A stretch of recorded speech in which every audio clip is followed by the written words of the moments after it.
오늘 함께 은혜 받으실 하나님의 말씀은 에베소서 2장 11절로부터 22절의 말씀입니다.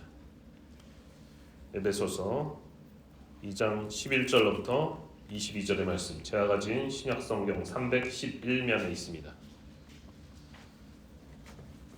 에베소서 2장 11절로부터 22절, 신약성경 311면.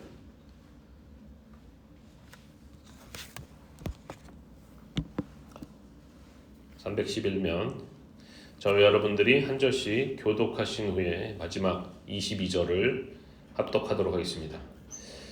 그러므로 생각하라. 너희는 그때 육체로는 이방인이요 손으로 육체에 행한 할례를 받은 무리라 칭하는 자들로부터 할례를 받지 않은 무리라 칭함을 받는 자들이라.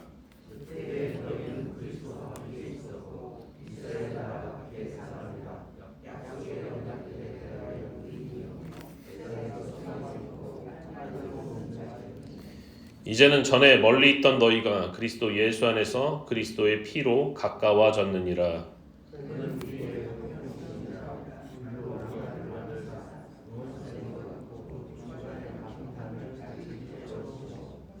법조문으로 된 계명의 율법을 폐하셨으니 이는 이 둘로 자기 안에서 한 새 사람을 지어 화평하게 하시고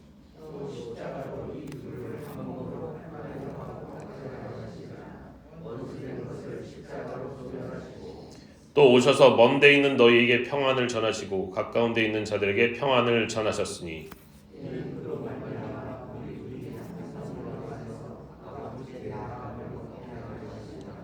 그러므로 이제부터 너희는 외인도 아니요 나그네도 아니요 오직 성도들과 동일한 시민이요 하나님의 권속이라.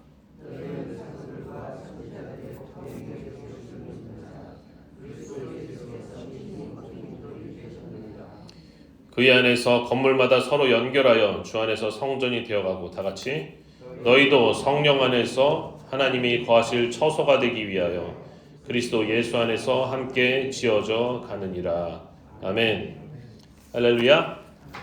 수요 새벽 2부 예배 나오신 모든 성도 여러분, 오늘도 그리스도 예수 안에서 은혜와 평강이 가득하시길 주님의 이름으로 축원합니다. 저는 오늘 십자가로 화목해된 새 언약 백성들, 십자가로 화목해된 새 언약 백성들이라는 제목으로 말씀을 전하도록 하겠습니다. 오늘 본문 다루기 전에요, 먼저 지난주 다루었던 에베소서 2장 1절로부터 10절까지의 내용을 잠깐 다시 살펴보도록 할 텐데요. 그리스도 예수를 죽은 자 가운데서 살리시고 일으키시고 또 하늘 보좌 옆으로 앉히신 그 능력이 우리에게 부어졌다. 1장에서 얘기했었습니다. 근데 이 능력이 어떻게 구체적으로 인간의 삶을 변화시켰는가? 그것이 바로 2장 1절로부터 10절에서 먼저 나왔던 내용이라고 했습니다. 바울은요, 이방인인 에베소 사람들을 향해서 너희가 예수 그리스도를 믿기 전에는 너희는 허물과 죄로 죽었던 상태였다. 이렇게 이야기를 했어요. 너희는 허물과 죄로 죽은 상태였다. 그리고 너희는 세상 풍조, 세상 시류를 따르면서 불순종의 아들들 가운데서 역사하는 영인 공중 권세 잡은 자 사탄을 따르는 그런 자들이었다. 또 이렇게 이야기를 했죠. 그러면서 사실은 너희만 그런 것은 아니었고 너희 이방인들뿐만 아니라 스스로 선민이라고 자처했던 유대인들도 하나님의 뜻과는 달리 육체의 욕심을 따라 지내고 또 육체와 마음에 원하는 것을 행했던 본질상 진노의 자녀들이었다. 이렇게 알려주었습니다. 그럼에도 불구하고 긍휼과 자비가 많으신 하나님께서 은혜로 구원을 베푸셨다는 거예요. 은혜로 구원을 베푸셔서 그리스도와 함께 살리고 함께 일으키고 또 그리스도 예수 안에서 함께 하늘에 앉히셨다라고 이야기를 했습니다. 이것은 자랑할 것이 없는 오직 은혜로 인해서 믿음으로 말미암아 얻은 구원이다. 이렇게 얘기를 했어요. 자랑할 것이 없는 은혜로 인해서 믿음으로 말미암아 얻은 구원이다. 특히 이 믿음이, 바울은 이 믿음이 행위에서 난 것이 아니기 때문에 너희가 자랑할 것이 없고 오직 하나님의 선물이다 이렇게 얘기했어요. 이것이 선물이다. 그래서 행위에서 난 것이 아니기 때문에 행위를 무조건 배척한다라고 생각할 수 있지만 그것이 아니라 그럼에도 불구하고 우리가 선한 일을 위해서 지음을 받았다 이렇게 얘기를 하거든요. 선한 일을 위해서 지음을 받았다. 행위로 얻은 구원이 아니라 예수 그리스도의 십자가의 은혜로 얻은 성령님을 통해서 마음의 할례를 받아서 새 언약의 백성이 됐기 때문에 이 성령을 따르는 삶을 산다는 것은 선한 일을 행하는 삶이다 이렇게 말씀을 제가 지난주에 드렸습니다. 구체적으로 10절에서 우리는 그가 만드신 바라 그리스도 예수 안에서 선한 일을 위하여 지으심을 받은 자니 이 일은 하나님이 전에 예비하사 우리로 그 가운데서 행하게 하려 하심이니라 이렇게 말씀하고 있어요. 이 선한 일을 행한다는 것은 사실은 전에 예비했던 거라는 거예요. 전에 예비했다. 다시 말해서 새 언약 주시기 전에 이전에 있었던 옛 언약, 노아 언약, 모세를 통한 시내산 언약, 아브라함의 언약 다 있잖아요. 다윗의 언약도 있는데 이 언약의 목적이 있었다는 거예요. 목적이 있었는데 그것은 선한 일을 행하게 하는 거, 하나님의 계명을 지키게 하는 것이었어요. 그런데 이것이 이스라엘 백성들, 그 언약의 당사자였던 이스라엘 백성들이 죄로 인해서 언약을 파기했고 하나님은 이 언약을 지키지 못한 이유가 다름이 아닌 마음에 있다고 보셨기 때문에 성령을 마음에 부어주시는 새 언약을 예레미야를 통해 약속을 하셨다는 거예요. 그리고 이 새 언약이 어떻게 성취되느냐? 바로 예수 그리스도의 십자가의 희생을 통해서 새 언약의 피로 성취가 되고 그를 통해서 다시 보내주신 보혜사 성령님으로 말미암아서 완전히 이루어진다는 것입니다. 그래서 우리 성령 받은 사람들이 새 언약의 백성들이 마침내 그 옛 언약에서 이루고자 했던 선한 일, 하나님의 계명을 지키고 살아가는 사람들이 된다는 그런 이야기였던 거예요. 사랑하는 여러분, 하나님이 부어주신 새 언약의 핵심은 그래서요 십자가와 성령입니다. 십자가와 성령이 새 언약의 핵심이에요. 그렇다면 새 언약의 백성들이란 과연 누구를 지칭하고 있는 것일까요? 누구를 새 언약의 백성들이다 이렇게 이야기를 하고 있는 것일까요? 오늘 말씀을 통해서 한번 확인해 보도록 하겠습니다. 먼저 본문 11절 12절을 읽어보겠습니다. 시작. 그러므로 생각하라. 너희는 그때에 육체로는 이방인이요 손으로 육체에 행한 할례를 받은 무리라 칭하는 자들로부터 할례를 받지 않은 무리라 칭함을 받는 자들이라. 그때 너희는 그리스도 밖에 있었고 이스라엘 나라 밖의 사람이라. 약속의 언약들에 대하여는 외인이요 세상에서 소망이 없고 하나님도 없는 자이더니. 아멘. 자, 에베소 교회 교인들은요 육체로는 이방인이었어요. 육체로는 이방인이었기 때문에 율법을 지킨다고 하는 이 유대인들, 즉 할례를 받은 무리들로부터 너네는 할례 받지 않은 자다, 할례 받지 않은 무리라 이렇게 칭함을 받고 무시를 받던 자들이었다 이 얘기예요. 무시를 받던 자들이었다. 당시 이 유대인들이요 이방인들을 그냥 꺼리고 그냥 싫어하고 이 정도 수준이 아니었어요. 그 정도로 싫어하는 것이 아니었습니다. 굉장히 오랫동안 이방의 압제를 받아왔잖아요, 그죠? 바벨론 그 전에 아수르, 바벨론, 헬라, 로마까지 굉장히 오랫동안 압제를 받아왔기 때문에 그들은 이방인들을 그냥 하나님을 안 믿는 사람이 아니라 이교도라고 생각해요. 이방신을 믿는 자들. 적대감이 아예 극에 달해 있었습니다. 적대감이. 그래서 유대인들은 이방인들을 엄청나게 경멸을 했어요. 싫어한 게 아니라 경멸을 했다. 심지어 뭐라고 얘기했느냐? 왜 이방인을 하나님이 만드셨느냐? 지옥불의 연료로 쓰려고 이방인을 만들었다. 하나님은 이방인들을 지옥불의 연료로 쓰려고 창조하셨다 이렇게 말할 정도였습니다. 그리고 하나님은 모든 열방 중에서 오직 우리 이스라엘만 사랑하신다 이렇게 말하고 다녔던 거죠. 그렇다면 이방인들은 어땠을까요?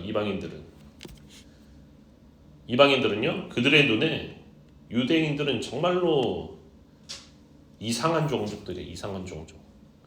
안식일을 도대체 왜 지키는지 이해할 수 없고, 음식법을 뭐 이렇게 가리는 게 많은지 뭐 굽이 갈라져서 못 먹고 또 어째서 할례를 행하는지 도대체 알 수 없는 미스테리한 민족으로 생각을 했습니다. 서로 굉장히 갈등이 많았습니다. 그렇다고 해서 바울은 이 할례 받은 유대인들을 긍정적으로 바라보느냐? 과거에는 자기가 이방인의 사도로 부름받기 전에는 그렇게 생각했지만 다메섹 도상에서 부활하신 예수님을 만나서 이방인의 사도로 부름받고 난 이후에 성령을 받고 나서는 완전히 시선이 바뀌었어요. 유대인들 역시 부정적으로 이야기를 하고 있어요. 그들을 그냥 할례 받았다 이렇게 얘기 안 합니다. 여기 보면은 손으로 육체에 행한 할례, 손으로 육체에 행한 할례라는 말을 쓰고 있어요. 이 말은 원래 언제 쓰는 말이냐면 이방인들이 우상을 만들 때 쓰는 말이에요. 우상을 만들 때. 우상은 가짜 신이기 때문에 손으로 만들었잖아요. 손으로. 근데 할례 역시 손으로 육체에 행했기 때문에 마치 손으로 만든 우상처럼 부정적으로 이야기를 하고 있는 것입니다. 어쨌든 이 이방인들은 선민인 유대인들로부터 무시받은 그런 잔리였고 또 그리스도 밖에 있었고 이스라엘 나라의 밖의 사람이며 이스라엘 백성들에게 주어졌던 그런 약속의 언약들로부터 아예 외인이다. 바깥에 있는 사람이었고 그러므로 세상에서 소망이 없고 하나님도 없는 절망적인 처지에 있던 사람들이었다. 이렇게 이야기를 하고 있어요. 유대인들은 나중에 메시아가 오면 이방인들부터 파멸시킬 것이다. 이렇게 생각하고 있었습니다. 유대인들 입장에서 보면 이 말이 맞는 것이죠. 절망적인 처지에 있던 사람들. 하여튼 이방인들은 하나님의 백성에게 주어지는 언약들과도 상관이 없고 하나님이 없기 때문에 세상에서 소망이 없는 그런 사람들이었다. 물론 유대인들과는 철천지 원수였습니다. 근데 여기서 극적인 반전이 일어납니다. 13절에 보니까 이제는 전에 멀리 있던 너희가 그리스도 예수 안에서 그리스도의 피로 가까워졌느니라. 전에 멀리 있던 너희 이방인이 그리스도 예수 안에서 그가 십자가에서 흘리신 피로 가까워졌다라는 거예요. 그렇게 철천지 원수였는데 갑자기 가까워졌어요. 14절에서 17절 한번 읽어보겠습니다. 시작. 그는 우리의 화평이신지라 둘로 하나를 만드사 원수된 것 곧 중간에 막힌 담을 자기 육체로 하시고 법점으로 된 계명의 율법을 폐하셨으니 이는 이 둘로 자기 안에서 한 세 사람을 지어 화평하게 하시고 또 십자가로 이 둘을 한 몸으로 하나님과 화목하게 하려 하심이라. 원수된 것을 십자가로 소멸하시고 또 오셔서 먼 데 있는 너희에게 평안을 전하시고 가까운 데 있는 자들에게 평안을 전하셨으니. 아멘. 오늘 성경에서는요 중간에 막혔던 담을 예수 그리스도의 육체를 통해 허시고 이 원수가 되었던 둘을 하나로 만드셨다 이렇게 말씀하고 있어요. 육체로 막혔던 담을 허시고 하나로 만드셨다. 그리고 법조문으로 된 계명의 율법을 폐하셨는데 이 율법이 구체적으로 구약 성경에 나오는 모든 말씀을 이야기하는 것이 아니라 할례, 음식법과 같이 유대인과 이방인을 갈라놓는 역할을 했던 그런 율법을 말하는 것입니다. 특별히 할례나 음식법 같은 거. 이 율법을 폐하셨다는 거예요. 폐하셔서. 그래서 한 세 사람, 영어로 얘기하면 one new man을 만들어서 화평하게 하셨다 이렇게 이야기를 하고 있어요. 화평하게 하셨다. 예수 그리스도의 십자가를 통해서 성취된 새 언약은요. 옛 언약 중에서 할례와 음식법을 폐하고 하나님의 새로운 창조 행위를 통해서 유대인들뿐만 아니라 이방인까지도 이 새 언약의 백성, 새 언약의 시민들로 결합을 시켰다는 얘기예요. 결합시켰다.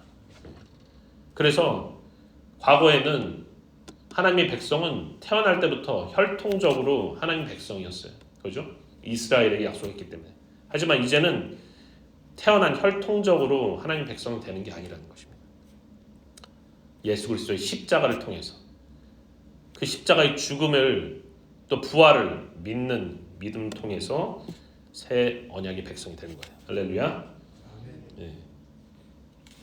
그래서 예수님의 십자가는요, 유대인과 이방인들 삶만을 화평하게 한 것이냐, 이것을 넘어선다는 거예요. 수평적으로는 이방인과 유대인들과의 관계를 화평하게 했지만 궁극적으로는 하나님과 화목하게 하는 도구가 되었다, 이렇게 성경이 말씀하고 있습니다. 죄로 인해서 우리 모두는 하나님과 원수가 되었지만 십자가의 속죄의 능력을 통해서 이 원수된 것을 소멸하시고 먼 데에 있는 이방인들과 가까운 데에 있는 유대인들에게 각각 평안을 전하셨다, 이렇게 이야기를 하고 있어요. 왜 그렇게 화평하게 하며 왜 그렇게 화목하게 하셨을까? 나머지 절들에서 말씀을 하고 있습니다. 18절 19절을 한번 읽어보겠습니다. 시작. 이는 그로 말미암아 우리 둘이 한 성령 안에서 아버지께 나아감을 얻게 하려 하심이라. 그러므로 이제부터 너희는 외인도 아니요 나그네도 아니요 오직 성도들과 동일한 시민이요 하나님의 권속이라. 십자가를 통해서 한 새 사람이, 새롭게 창조된 한 새 사람이 된 이 새 언약의 백성들은요, 십자가를 통해서 주어진 성령을 통해서 아버지께 나아갈 수 있게 되었어요. 성령을 통해서. 그래서 이제 이방인들인 너희는 언약과 상관없던 그런 외인도 아니고 나그네도 아니고 성도들과 동일한 시민이다. 그리고 하나님의 가족이라고 할 수 있는 권속이다, 이야기를 하고 있는 거예요.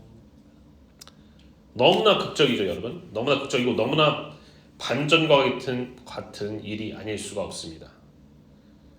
예수 그리스도의 십자가는요, 언약과 상관없던 외인이며 시민이 아니었던 나그네였던 이방인들을 하루아침에 하나님 나라의 시민이고 하나님의 가족으로 만들어 주었기 때문이에요. 다시 말해서 하나님과 원수되었던 죄인들을 하나님 나라의 백성이 되게 하고 하나님의 자녀로 삼아주시기 위해서 예수님이 십자가로 막힌 담을 헐고 하나님과 화목하게 하셨다라는 거예요. 그냥 화평 자체가 목적이 아닙니다. 화목 자체가 목적이 아니라 더 큰 특권을 주시려고, 하나님 나라의 시민 그리고 하나님의 자녀되는 특권을 주시기 위해서 그렇게 하셨다는 거예요. 20절에서 22절 읽어보겠습니다. 시작. 너희는 사도들과 선지자들의 터 위에 세우심을 입은 자라.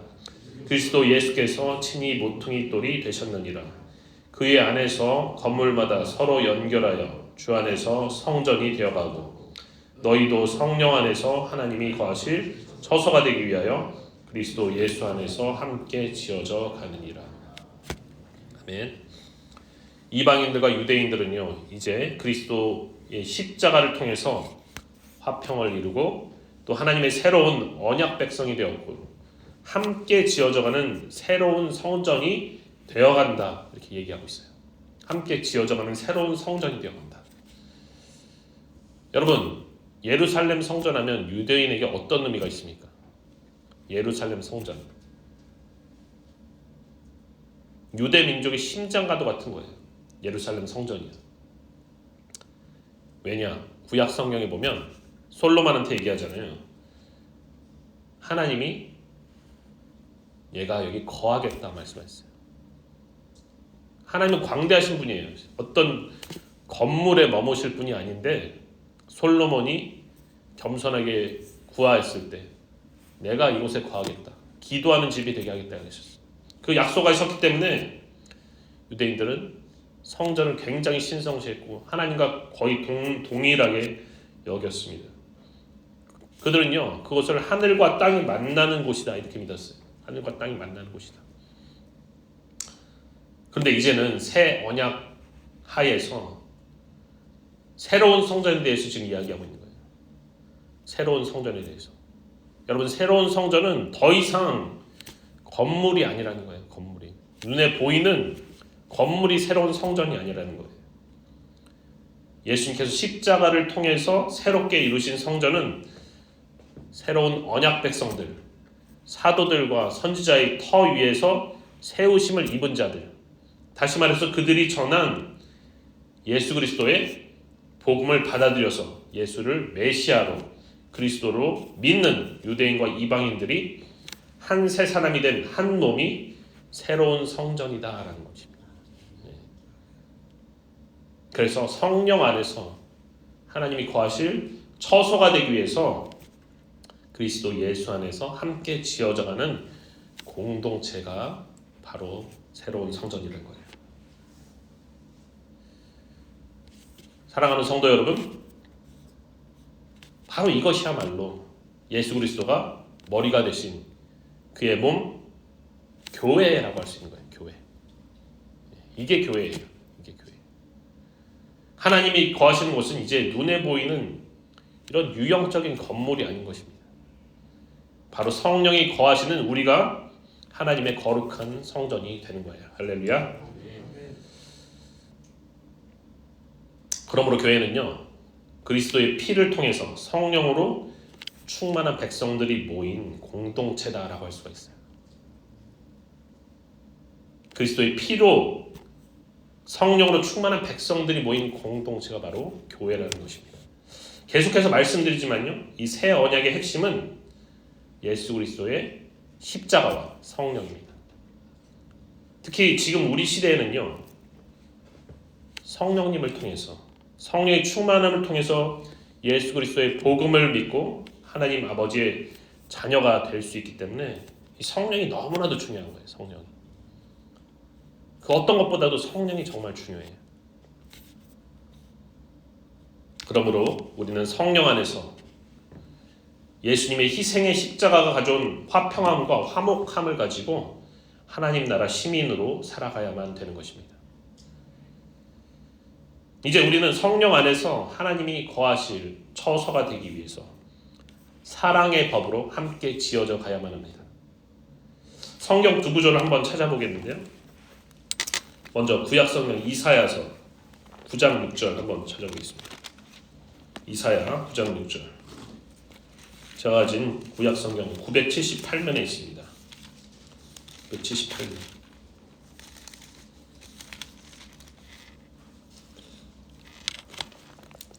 이사야서 9장 6절 찾으셨죠?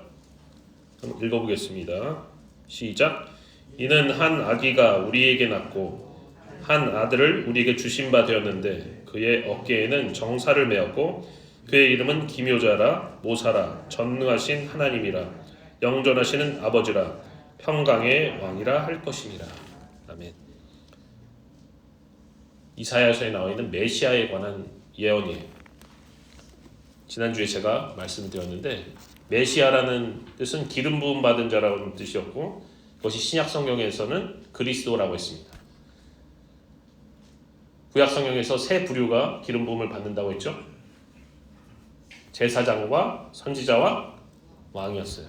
그 중에서 메시아는 왕적인 특성을 굉장히 중요시한다고 했어요. 근데 예수님이 지금 무슨 왕으로 오신다고 했어요? 9장 6절 마지막에 평강의 왕으로 온다고 했습니다. 평강의 왕. 한 구절만 더 찾아보겠습니다. 신약 성경 히브리서 7장 1절입니다. 7장 1절.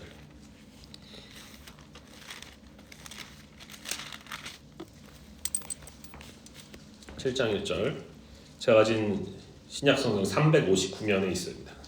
359면. 7장 1절 히브리서 시작. 이 멜기세덱은 살레망이요 지극히 높으신 하나님의 제사장이라 여러 왕을 쳐서 죽이고 돌아오는 아브라함을 만나 복을 빈 자라. 아멘. 예수님이 창세기에서 아브라함을 만나서 복을 빌어주었던 멜기세덱 제사장이라고 얘기하고 있습니다. 멜기세덱. 근데 여러분 멜기세덱 자체가 무슨 뜻이냐면 의의 왕이라는 뜻이에요. 의의 왕. 제사장이지만 의의 왕이에요. 그리고 옆에 무슨 왕이라고 나옵니까? 살렘 왕. 살렘. 예루살렘. 살렘은 샬롬. 평강이라는 뜻입니다. 평강의 왕이라는 뜻이에요. 예수님이 바로 구약 성경에서 예언되었던 평강의 왕이라는 뜻입니다. 여러분, 예수님은 유대인과 이방인의 화목함, 화평함을 이루고 또 하나님과 화목하게 했는데 평강의 왕으로 오셨기 때문에 평강의 왕으로 평화를 이루는 왕이었어요. 하지만 이것은 어떤 군사력을 가지고 강력한 무력을 가지고 평화를 만든 것이 아닙니다. 바로 십자가에서 죽으심을 통해서 십자가의 희생을 통해서 그 피로 화평함과 화목함을 가져오셨던 거예요. 그러면서 우리에게 새 언약을 성취하셔서 무엇을 보내주셨다고요? 성령을 보내주셨다는 것입니다. 그래서 너무나 중요한 거예요. 성령 보내주시기 위해서 어떻게 보면 돌아가신 것입니다. 우리에게. 그러므로 오늘도 우리에게 성령을 보내주신 이 놀라우신 십자가를 기억하면서 하나님을 찬양하는 하루가 되시기를 주님의 이름으로 축원합니다.